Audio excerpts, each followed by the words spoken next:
하나님의 말씀 보겠습니다. 오늘 함께 묵상할 하나님의 말씀은 출애굽기 3장 1절에서 12절입니다.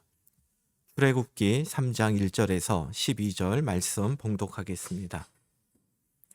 모세가 그의 장인 미디안 제사장 이드로의 양떼를 치더니 그 떼를 광야 서쪽으로 인도하여 하나님의 산 호렙에 이르매 여호와의 사자가 떨기나무 가운데로부터 나오는 불꽃 안에서 그에게 나타나시니라. 그가 보니 떨기나무에 불이 붙었으나 그 떨기나무가 사라지지 아니하는지라. 이에 모세가 이르되 내가 돌이켜 가서 이 큰 광경을 보리라. 떨기나무가 어찌하여 타지 아니하는고 하니 그때에 여호와께서 그가 보려고 돌이켜 오는 것을 보신지라. 하나님이 떨기나무 가운데서 그를 불러 이르시되 모세야 모세야 하시매 그가 이르되 내가 여기 있나이다. 하나님이 이르시되 이리로 가까이 오지 말라. 내가 선 곳은 거룩한 땅이니 내 발에서 신을 벗으라. 또 이르시되 나는 내 조상의 하나님이니 아브라함의 하나님, 이삭의 하나님, 야곱의 하나님이니라. 모세가 하나님 배웠기를 두려워하여 얼굴을 가리매 여호와께서 이르시되 내가 애굽에 있는 내 백성의 고통을 분명히 보고 그들이 그들의 감독자로 말미암아 부르짖음을 듣고 그 근심을 알고 내가 내려가서 그들을 애굽인의 손에서 건져내고 그들을 그 땅에서 인도하여 아름답고 광대한 땅, 젖과 꿀이 흐르는 땅, 곧 가나안 족속, 헷 족속, 아모리 족속, 브리스 족속, 히위 족속, 여부스 족속의 지방에 데려가려 하노라. 이제 가라. 이스라엘 자손의 부르짖음이 내게 달하고 애굽 사람이 그들의 괴롭히는 학대도 내가 보았으니 이제 내가 너를 바로에게 보내어 너에게 내 백성 이스라엘 자손을 애굽에서 인도하여 내게 하리라. 모세가 하나님께 아뢰되 내가 누구이기에 바로에게 가며 이스라엘 자손을 애굽에서 인도하여 내리이까. 하나님이 이르시되 내가 반드시 너와 함께 있으리라. 내가 그 백성을 애굽에서 인도하여 낸 후에 너희가 이 산에서 하나님을 섬기리니 이것이 내가 너를 보낸 증거니라. 아멘. 출애굽기 3장 1절 말씀을 다시 보겠습니다. 모세가 그의 장인 미디안 제사장 이드로의 양떼를 치더니 그 떼를 광야 서쪽으로 인도하여 하나님의 산 호렙에 이르매. 출애굽기 3장은 모세의 3기 인생 가운데 마지막 세 번째 40년의 시작에 관한 내용입니다.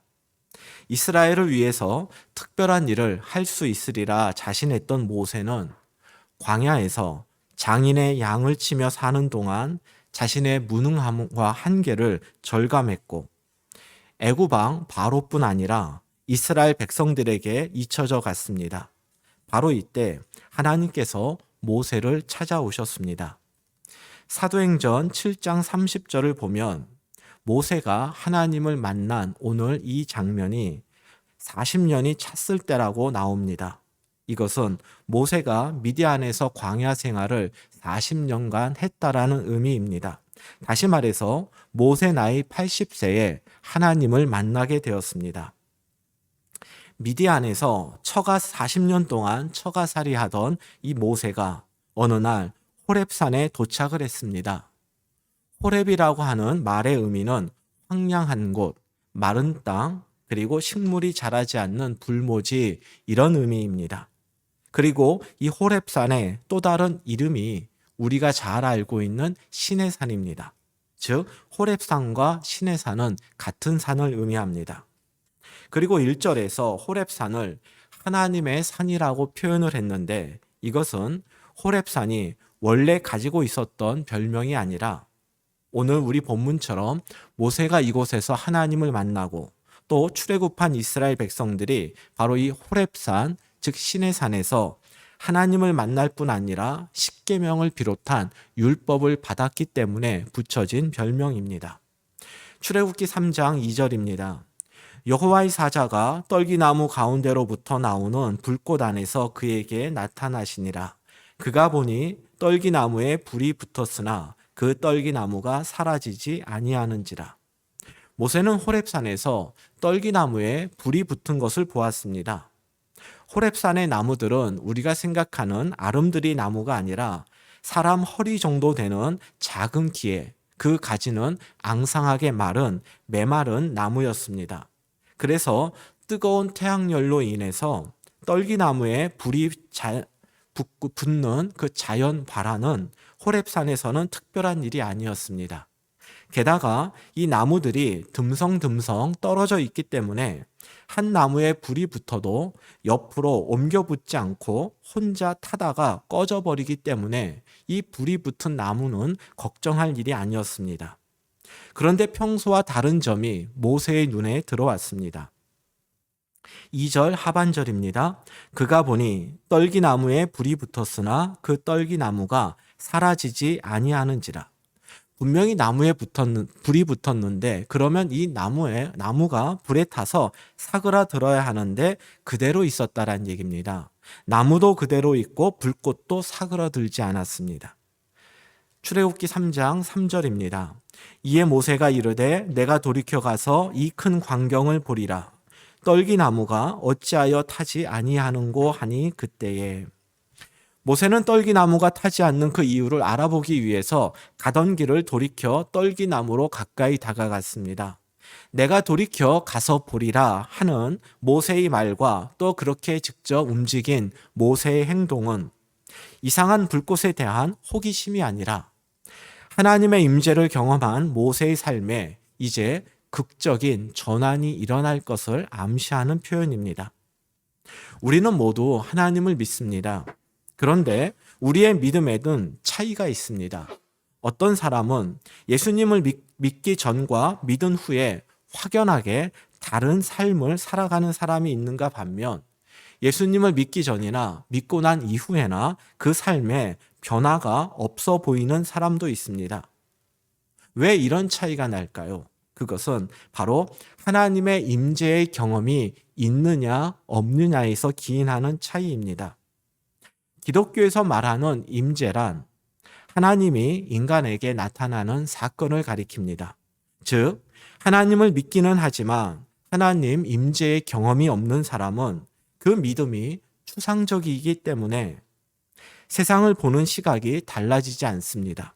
시각이 달라지지 않으니 세상에서 살아가는 방식도 불신자들과 다를 바 없이 동일하게 살아가는 것입니다. 그러나 하나님의 임재를 경험한 사람은 하나님에 대한 믿음이 막연한 확신이 아니라 경험 가능한 실제이기 때문에 세상을 바라보는 시각도 달라지고 또 살아가는 방식도 예전과는 확연하게 달라지게 되는 것입니다.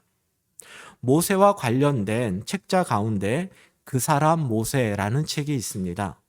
사김의 기도의 저자이신 김영봉 목사님이 쓰신 책인데 이 책에 하나님의 임재에 관해서 우리가 꼭 기억해야 할 그런 내용이 나옵니다. 그 부분을 좀 읽어드리겠습니다. 광야에서 찾을 수 있는 선물이 많지만 그 중에서도 가장 귀한 선물은 바로 하나님을 새롭게 만나는 것입니다.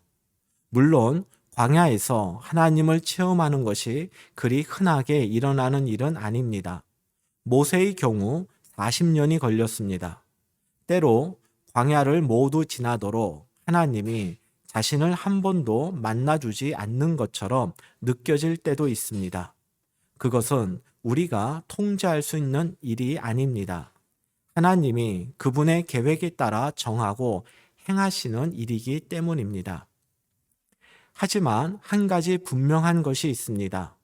이르거나 늦거나 강력하거나 미미하거나 하나님은 결국 자신을 찾는 이들을 만나 주신다는 사실입니다. 그러므로 우리는 광야에서 더 깊이 하나님을 만나기를 소망하며 그분의 임재에 자신을 열어놓고 살아가야 합니다. 그렇게 살다 보면 예기치 않은 때, 예기치 않은 방법으로 하나님은 우리를 찾아오십니다. 때로 뜨겁게 기도하고 예배 드릴 때 찾아오기도 하시고 모세처럼 모든 것을 포기하고 살아갈 때 찾아오기도 하십니다. 우리의 하나님은 우리가 조종하거나 통제할 수 있는 분이 아니기 때문에 그렇습니다.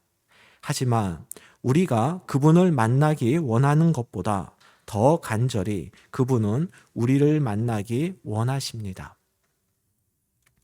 하나님 임재의 경험의 주체는 사람이 아니라 하나님이기 때문에 만약 하나님을 만나는 비결이나 비법이 있다고 말하는 사람을 보신다면 그 사람은 우리가 무조건 경계해야 합니다. 다만 하나님께서 우리에게 당신을 친히 보여주실 때 우리가 어떻게 반응하느냐는 매우 중요한 문제입니다.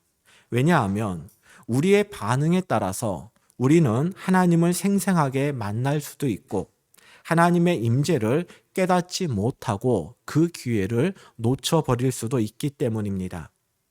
출애굽기 3장과 4장은 모세에게 나타나신 하나님, 즉 하나님의 임재에 관한 내용이 하나님과 모세의 대화로 기록되어 있습니다. 그래서 하나님이 이르시되 라는 표현이 출애굽기 3장과 4장에는 많이 나옵니다. 오늘 설교 본문에도 하나님이 이르시되 라는 표현이 5번 나오는데 하나님과 모세의 이 5번의 짧은 대화를 통해서 하나님 임재의 경험이 왜 우리 인생의 전환점이 될 수 있는지를 생각해 보겠습니다. 첫 번째 말씀이 출애굽기 3장 4절입니다. 여호와께서 그가 보려고 돌이켜 오는 것을 보신지라 하나님이 떨기나무 가운데서 그를 불러 이르시되 모세야 모세야 하시매 그가 이르되 내가 여기 있나이다. 모세에게 나타나신 하나님은 제일 먼저 모세의 이름을 부르십니다. 이름을 부르셨다라고 하는 것은 하나님이 이미 모세를 알고 계셨다란 뜻입니다. 광야에서 지난 40년간 모세의 인생은 가족과 동족들에게 철저하게 잊혀져 간 시간이었습니다. 하지만 하나님은 모세를 잊지 않고 찾아오신 것입니다. 모세만이 아닙니다. 하나님은 우리들도 잊지 않으시고 우리의 형편과 문제와 눈물을 알고 계십니다. 그렇기 때문에 하나님만이 우리가 신뢰하며 모든 문제를 맡기고 온전히 순종할 대상이 되는 것입니다. 이렇게 하나님이 우리의 이름을 부르며 찾아오실 때 우리는 그 하나님께 어떻게 반응해야 할까요? 4절 하반절입니다. 그가 이르시되 내가 여기 있나이다. 내가 여기 있나이다. 이것이 모세의 반응이었고 또 우리의 반응이 되어야 합니다. 아브라함과 야곱도 하나님이 그 이름을 부르실 때에 내가 여기 있나이다 이렇게 대답을 하였습니다. 이 대답은 우리 인생의 주인 되시는 하나님께 우리가 드리는 최선의 대답으로서 제가 여기 있으니 하나님 마음대로 저를 사용하십시오 라는 뜻입니다. 이름을 불러주시는 하나님께 인생의 주도권을 내어드리는 모세. 이것이 하나님과 모세의 첫 번째 대화의 내용이자 하나님의 임재의 경험 속에 나타나는 우리의 첫 번째 변화가 되는 것입니다. 하나님은 다양한 방식으로 우리를 부르십니다. 모세처럼 구체적 음성으로 부르실 때도 있고 우리가 우리 인생의 주인 행세를 할 때에는 고난을 통해 우리를 부르기도 하십니다. 그리고 실패와 좌절의 순간에는 은혜를 베풀어 주심으로써 우리를 부르기도 하십니다.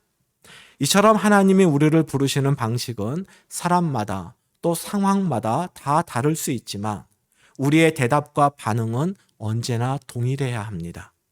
주님, 제가 여기 있습니다. 이렇게 하나님과의 만남은 삶의 주도권을 하나님께 내어드리는 시간이기 때문에 그 인생은 하나님을 만나기 전과 달라질 수밖에 없는 것입니다.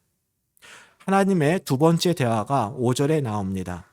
하나님이 이르시되 이리로 가까이 오지 말라. 내가 선 곳은 거룩한 땅이니 내 발에서 신을 벗으라. 모세의 이름을 부르신 하나님께서는 모세에게 신을 벗으라고 말씀하십니다. 하나님은 왜 모세에게 신을 벗을 것을 말씀하셨을까요? 저보다 한 세대 앞선 설교자들은 오늘의 본문 속에서 당시의 노예들이 신발을 신지 않았던 풍습의 기초에서 지금 하나님은 모세에게 100% 순종을 요구하는 것이다 라고 오늘의 본문을 해석했습니다. 우리가 하나님께 100% 순종해야 한다라는 그 말 자체는 맞는 말이지만 과연 이것이 신을 벗으라의 의미라고 하기에는 좀 무리가 따릅니다. 왜냐하면 하나님께서 신을 벗으라고 말씀하신 그 이유와 이 순종은 잘 연결되지 않기 때문입니다. 5절 말씀을 다시 보겠습니다. 하나님께서 왜 모세에게 신을 벗으라고 말씀하셨습니까? 내가 선 곳은 거룩한 땅이니 내 발에서 신을 벗어라. 지금 모세가 있는 곳이 거룩하기 때문에 하나님은 모세에게 신을 벗으라고 말씀하신 것입니다. 신을 벗는 것을 순종이라고 해석을 하게 된다면 5절은 네가 있는 곳은 거룩한 곳이니 너는 종처럼 나에게 100% 순종해라. 이런 의미가 되는데 이것은 그 의미상 연결이 매끄럽지 않습니다. 메마른 호렙산이 거룩한 것은 그 산의 특별함 때문이 아니라 그곳에 거룩한 하나님이 계시기 때문입니다. 그리고 거룩한 하나님께 나아가기 위해서는 모세도 거룩해야 합니다. 거룩은 구별 또는 구분이란 뜻인데 신을 벗는 것과 그럼 이 거룩은 무슨 관계가 있을까요? 화면에 보이는 이 그림은 고흐가 그린 구두라고 하는 작품입니다. 이 그림을 한번 보십시오. 이 구두를 보면 이 구두 주인의 고단한 삶이 그 힘겹게 살아온 인생이 느껴지지 않습니까? 이처럼 신발은 우리의 인생을 담아내는 매우 독특한 우리의 소지품입니다. 그래서 세상을 떠난 가족의 유품을 정리할 때에 그 고인의 신발을 보면서 고인에 대한 그리움이 가장 크게 생긴다고 합니다. 하나님이 거룩하고 또 그 땅이 거룩하기 때문에 신을 벗어라는 이 말씀은 바로 지금까지 살아온 그 인생을 내려놓으란 뜻입니다. 우리가 내려놓아야 할 그 인생은 바로 하나님과 관계없이 그리고 세상과 구별되지 않게 살아온 우리의 삶을 말하는 것입니다. 하나님께서 모세와 우리에게 원하시는 거룩은 단지 더러운 신발을 벗는 것이 아니라 하나님 없이 살아온 과거와의 단절입니다. 그래서 하나님과의 만남이 인생의 전환점이 되는 것입니다. 하나님을 만났다라고 하는 것은 우리의 하나님 없는 이전의 삶을 끊어내고 이제는 오직 하나님 안에서의 삶을 살아가는 것이기 때문입니다. 출애굽기 3장 6절입니다. 또 이르시되 신을 벗으라는 하나님 말씀에 대한 모세의 반응이 나오지 않은 채 세 번째 하나님의 말씀이 시작됩니다. 이것은 하나님의 말씀대로 모세가 신을 벗었음을 암시합니다. 계속해서 6절을 보겠습니다. 또 이르시되 나는 내 조상의 하나님이니 아브라함의 하나님, 이삭의 하나님, 야곱의 하나님이니라. 모세가 하나님 배웠기를 두려워하여 얼굴을 가리매. 하나님의 세 번째 말씀은 하나님에 대한 설명입니다. 지금 모세를 찾아와 만나주시고 말씀하시는 분은 모세가 어머니 요게벳을 통해 들었던 아브라함과 이삭과 야곱의 하나님, 바로 이스라엘의 하나님이십니다. 욥의 고백처럼 귀로 듣기만 했던 하나님을 이제 눈으로 뵙게 되자 모세는 하나님 배웠기를 두려워하여 얼굴을 가렸습니다. 하나님이 우리의 이름을 부르실 때에 내가 여기 있습니다가 우리의 반응이듯 하나님을 직접 뵙게 되었을 때 우리의 반응은 두려움이 되어야 합니다. 이것은 무서움이 아니라 죄로 더러워진 인생이 하나님의 존귀함과 거룩함을 감당할 수 없어서 품게 되는 경외심의 또 다른 표현입니다. 목회자가 저지른 경제 범죄 그리고 성범죄의 소식을 접할 때마다 어떻게 목회자가 저럴 수 있냐라는 질문을 종종 받습니다. 그때마다 제 대답은 똑같습니다. 목회자도 그럴 수 있습니다. 목회자라 할지라도 하나님을 두려워하지 않으면, 다시 말해 살아계신 하나님, 거룩하신 하나님을 만나지 못한 채 하나님에 대해서 귀로만 듣고 머리로만 알았다면 그렇게 될 수 있습니다. 하나님의 인생의 주인 되심을 인정하지 않고 여전히 하나님 앞에서 자신의 신반을 신은 채 하나님 없는 과거의 삶을 고집한다면 누구나 하나님을 믿는다 하면서도 그런 파렴치한 인생을 살 수 있습니다. 그래서 하나님을 믿는 우리들은 하나님을 두려워하고 경외하는 것이 중요합니다. 간혹 남들이 경험하지 못한 신비로운 경험을 통해 하나님의 음성을 듣고 또 하나님을 만났다고 확신하고 또 그것을 자랑하는 분들을 봅니다. 그런데 만약 이런 분들에게 하나님에 대한 두려움이 없고 자신이 하나님인 양 함부로 사람들을 판단하고 스스로는 불의와 불법을 서슴지 않는다면 그들은 하나님을 만난 것이 아닙니다. 하지만 특별한 체험은 없지만 매일 읽는 성경 말씀을 자신을 향한 하나님의 음성으로 들으며 하나님에 대한 경외심을 잃지 않고 말씀대로 살고자 애쓰는 분이 계시다면 그분이야말로 하나님의 임재라는 신비로운 경험을 했다고 말할 수 있습니다. 하나님의 네 번째 말씀이 7절 이하에 나옵니다. 출애굽기 7장 10절에서 10절 말씀을 보겠습니다. 여호와께서 이르시되 내가 애굽에 있는 내 백성의 고통을 분명히 보고 그들이 그들의 감독자로 말미암아 부르짖음을 듣고 그 근심을 알고 내가 내려가서 그들을 애굽인의 손에서 건져내고 그들을 그 땅에서 인도하여 아름답고 광대한 땅, 젖과 꿀이 흐르는 땅, 곧 가나안 족속, 헷 족속, 아모리 족속, 브리스 족속, 히위 족속, 여부스 족속의 지방에 데려가려 하노라. 이제 가라. 이스라엘 자손의 부르짖음이 내게 달하고 애굽 사람이 그들을 괴롭히는 학대도 내가 보았으니 이제 내가 너를 바로에게 보내어 너에게 내 백성 이스라엘 자손을 애굽에서 인도하여 내게 하리라. 하나님 말씀대로 신을 벗고 하나님에 대한 두려움 속에 하나님 앞으로 나아간 모세에게 하나님은 이스라엘을 위한 하나님의 계획을 지금 말씀하십니다. 하나님은 먼저 하나님께서 이스라엘의 고통을 보고 부르짖음을 듣고 그들의 근심을 알고 계신다고 말씀하십니다. 이 말씀을 통해 모세는 광야 40년 동안 잊고 지내왔던 이스라엘의 현실을 다시금 생각하게 되었을 것입니다. 이러한 모세에게 하나님은 두 가지 계획을 말씀하십니다. 첫째, 내가 내려가서 그들을 건져내고 인도하여 가나안 땅으로 데려가려 하노라. 즉 이스라엘 백성들의 구원과 해방, 가나안 땅으로 인도하심, 이것이 하나님의 첫 번째 계획이십니다. 하나님의 두 번째 계획은 이러합니다.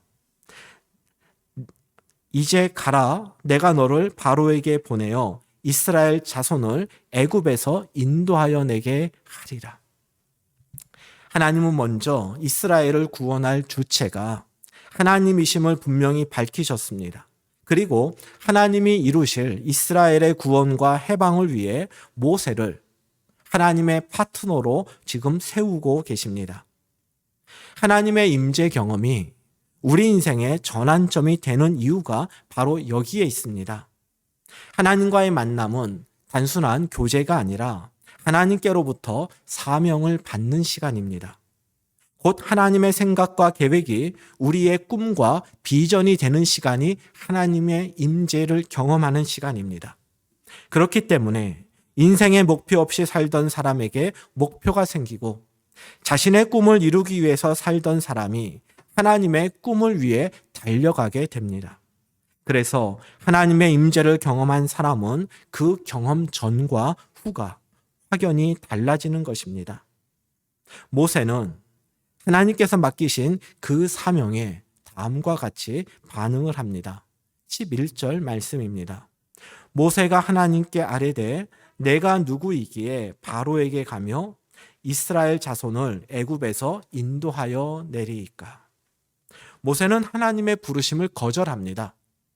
내가 누구이기에 바로에게 가고 이스라엘을 애굽에서 이끌어내겠습니까? 내가 누구이기에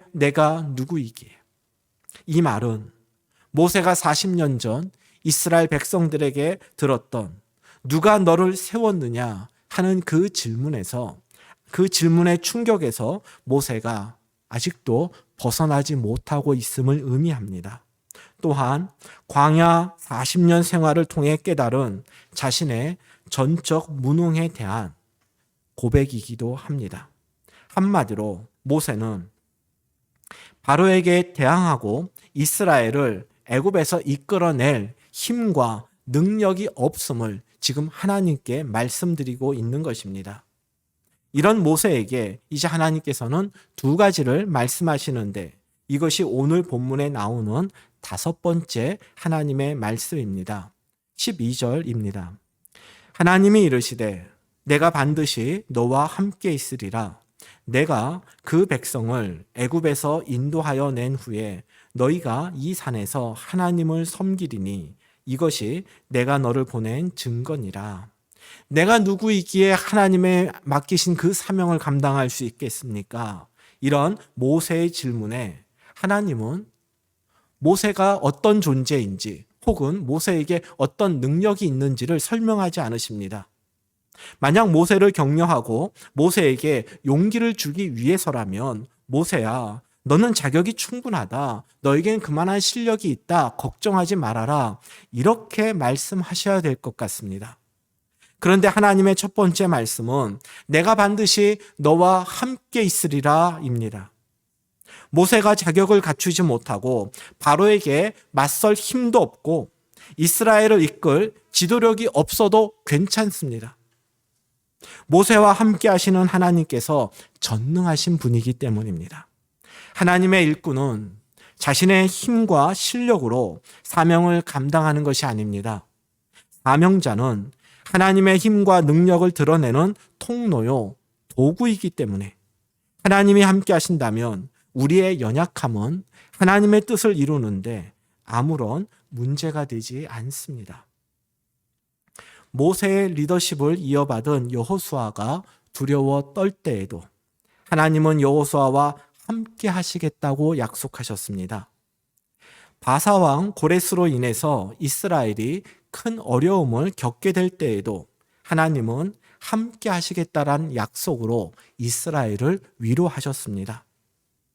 승천하시기 전 예수님께서 제자들에게 전도의 사명을 주시면서 하신 약속 역시 너희와 항상 함께 있으리라 였습니다. 주님만 우리와 함께 하신다면 그것으로 충분합니다. 그렇기 때문에 우리는 우리의 무능과 자격 없음을 핑계로 하나님의 부르심과 사명을 외면하지 말아야 합니다. 지난 추석에 어머니 댁에 있으면서 우연히 온누리교회에서 운영하는 CGN TV에서 짧은 영상 하나를 보았습니다. 그 영상을 좀 여러분들에게 소개해 드리려고 합니다. 미국 리젠트 칼리지에서 은퇴하신 폴 스티븐스라는 목사님의 설교를 요약한 한 2분 좀 넘는 그러한 영상인데 이분은 일터 신학, 즉 우리가 사회생활을 하면서 어떻게 그리스도인으로 살아갈 수 있는가 하는 부분을 주로 연구하고 또 강의하신 그런 목사님이십니다. 이분이 영상을 잠시 보도록 하겠습니다. Lots of us, and maybe all of us, at some time or another, think, I'm in the wrong place. I'm in the wrong job.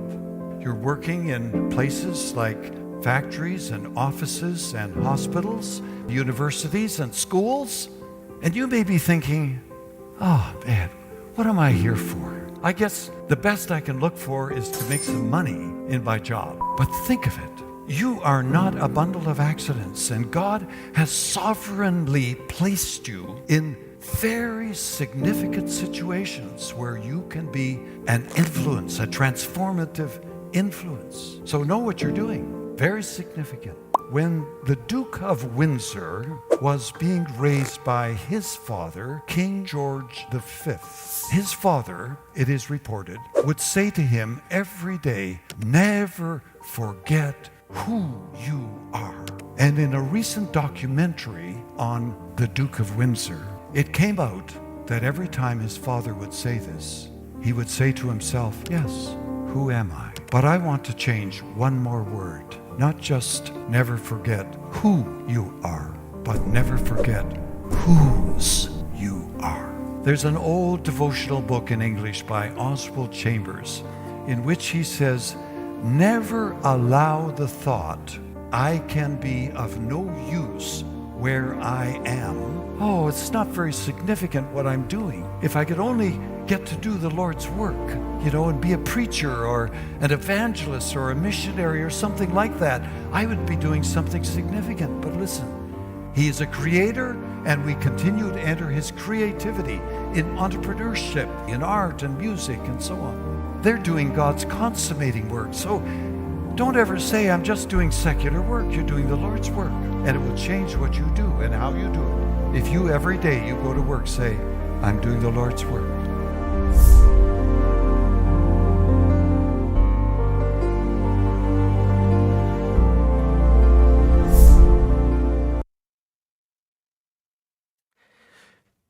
그리스도인은 자신이 누구인지 아는 것이 중요합니다. 하나님은 이를 위해서 모세를 광야로 인도하셨습니다. 그런데 자신을 아는 것보다 더 중요한 것은 누구와 함께 하느냐, 누구의 소속이냐 하는 점입니다. 그래서 내가 누구에게 가겠습니까? 라는 모세의 질문에 하나님께서는 내가 너와 함께 하겠다. 너는 나에게 속한 존재이다. 이렇게 말씀하신 것입니다. 두 번째로 하나님은 모세에게 이스라엘 백성들이 애굽을 나와서 지금 모세가 하나님을 만나고 있는 호렙산에서 하나님을 섬기게 될 것을 말씀하십니다. 섬기다로 번역된 히브리어 아바드는 예배하다로 번역될 수 있는 단어입니다. 모세는 자신에게 이스라엘을 이끌 자격과 실력이 있는지를 하나님에게 물었습니다. 그런데 하나님은 모세와의 동행을 약속하시면서 두 번째로 출애굽한 이스라엘이 하나님을 섬기고 예배할 것을 말씀하십니다. 출애굽한 이스라엘이 왜 하나님을 섬기고 예배할까요? 그리고 이들이 예배하는 것과 모세가 그 사명을 감당하는 것은 무슨 관계가 있을까요?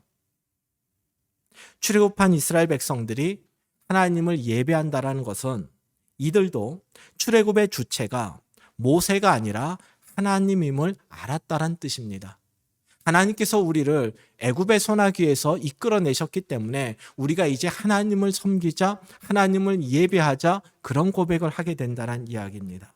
즉 출애굽의 결과가 하나님을 예배하는 것이란 이 말씀의 의미는 출애굽의 주체는 모세가 아니라 하나님이기 때문에 모세는 어떻게 그 일을 이룰지를 걱정할 필요가 없다라는 것입니다.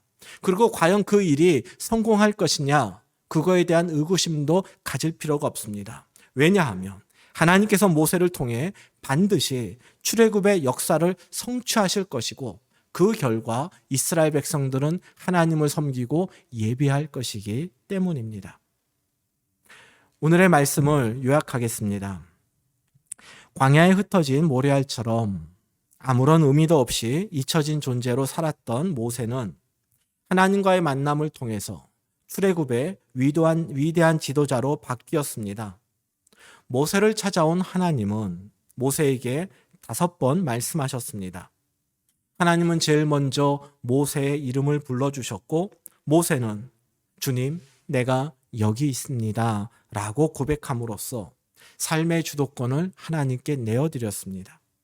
하나님은 두 번째로 모세에게 신을 벗으라고 말씀하셨습니다. 이것은 하나님 없이 살아온 우리의 과거와의 단절을 의미하고 이것이 거룩하신 하나님께서 당신의 자녀들에게 요구하시는 거룩의 모습이었습니다. 세 번째로 하나님은 불꽃 가운데 모세에게 말씀하시는 분이 모세가 귀로만 듣고 알아왔던 그 하나님을 직접 그것이 하나님임을 알려주셨습니다. 그래서 모세는 귀로만 듣던 하나님을 직접 목격함으로써 하나님에 대한 두려움에 사로잡혔고 이 두려움 때문에 모두가 하나님을 원망할 때에도 모세는 하나님을 끝까지 믿고 순종할 수 있었습니다.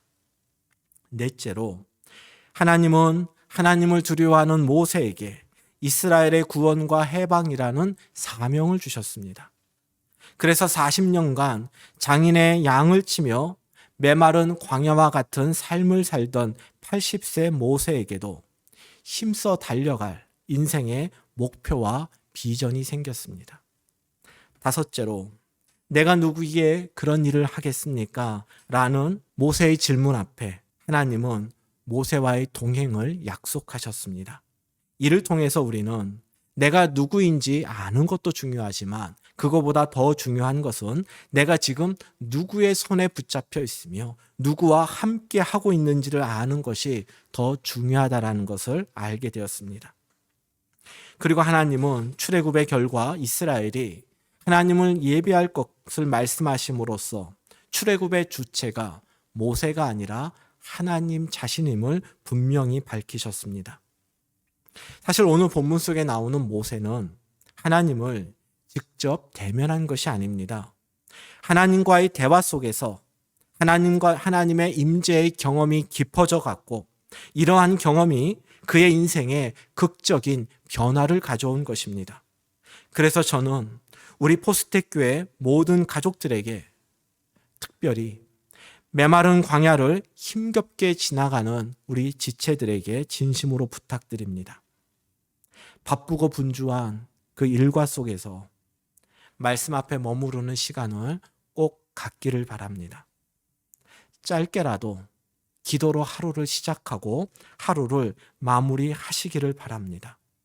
성경을 읽고 기도를 통해 하나님과의 그 대화를 이어갈 때 우리도 모세처럼 하나님의 임재의 경험이 점점 깊어져 갈 것이고 하나님의 생각이 우리의 비전이 되고 하나님과의 동행 속에서 그 비전을 이루어가는 값진 인생을 살게 될 것입니다. 우리의 삶의 자리가 광야라고 생각되는 것은 환경이 나빠서가 아닙니다. 실패와 고난 때문도 아닙니다. 하나님이 보이지 않는 곳, 하나님의 말씀이 들리지 않는 곳이라면 그곳이 아무리 기름지고 풍요로울지라도 바로 그곳이 우리의 광야입니다. 그러나 여러분의 삶의 자리가 메마르고 식물도 자라지 않고 열매도 기대할 수 없는 호렙산과 같을지라도 그곳에서 하나님을 만나고 하나님의 말씀을 들을 수 있다면 바로 그곳이 곧 거룩한 땅이 됩니다. 말씀과 기도를 통해 하나님을 만나고 하나님의 만남으로 우리의 삶이 바뀌게 되기를 우리 함께 기도하십시다. 하나님의 생각과 계획이 우리 인생의 목표와 비전이 되고 또 우리가 살아가는 삶의 자리가 광야에서 거룩한 땅으로 변화되는 은혜가 우리 모두에게 임하게 되기를 주님의 이름으로 축복합니다.